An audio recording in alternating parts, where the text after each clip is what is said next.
Hello મિત્રો, સ્વાગત છે તમારું જયશ્રીસ કિચનમાં।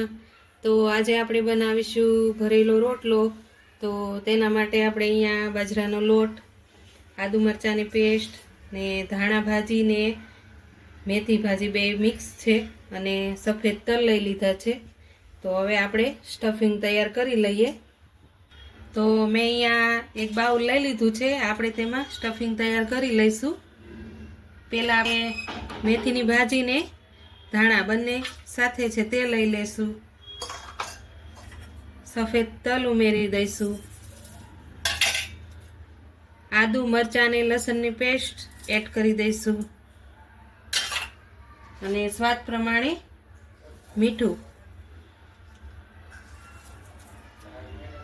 હવે આપણે તેમાં બાજરાનો લોટ થોડો ઉમેરીશું, જરૂર પડશે તો નાખીશું। તો હવે આપણે સરખી રીતે મિક્સ કરી લઈએ। બધું આપણું મિક્સ થઈ ગયું છે। હવે થોડું થોડું પાણી એડ કરીને આપણે લોટ બાંધી લઈશું।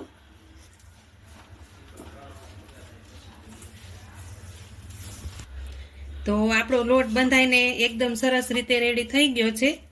આ રીતે આપણે લોટને રાખવાનો છે। તો હવે આપણે તેનો નાનો લૂવો કરીને આ રીતે ગોળ શેપ આપી દઈશું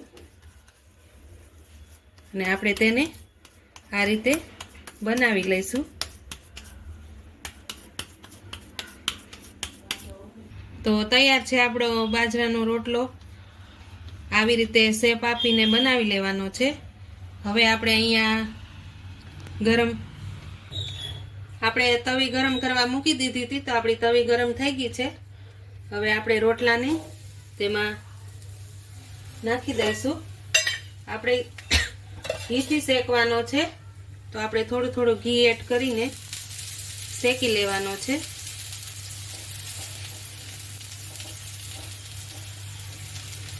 આ રીતે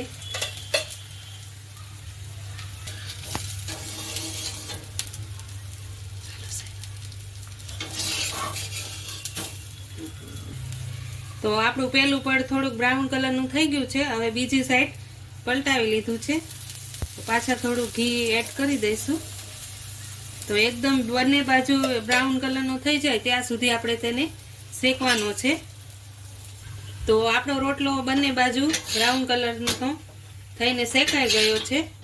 હવે તેને આપણે પ્લેટમાં કાઢી તો આપણે બીજો રોટલો પણ શેકવા મૂકી દઈશું।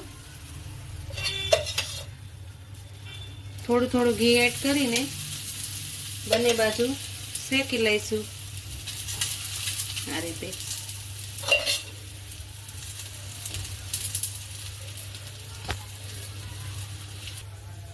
તો આપણો બીજો રોટલો પણ શેકાઈને રેડી થઈ ગયો છે। તો હવે આપણે તેને સર્વિંગ પ્લેટમાં કાઢી લઈશું। તો તૈયાર છે આપણો ભરેલો રોટલો। તો જો તમને મારી રેસીપી પસંદ આવી હોય તો લાઈક કરજો, શેર કરજો અને મારી ચેનલને સબસ્ક્રાઈબ કરજો અને કોમેન્ટ બોક્સમાં જરૂરથી જણાવજો કે તમને મારી રેસીપી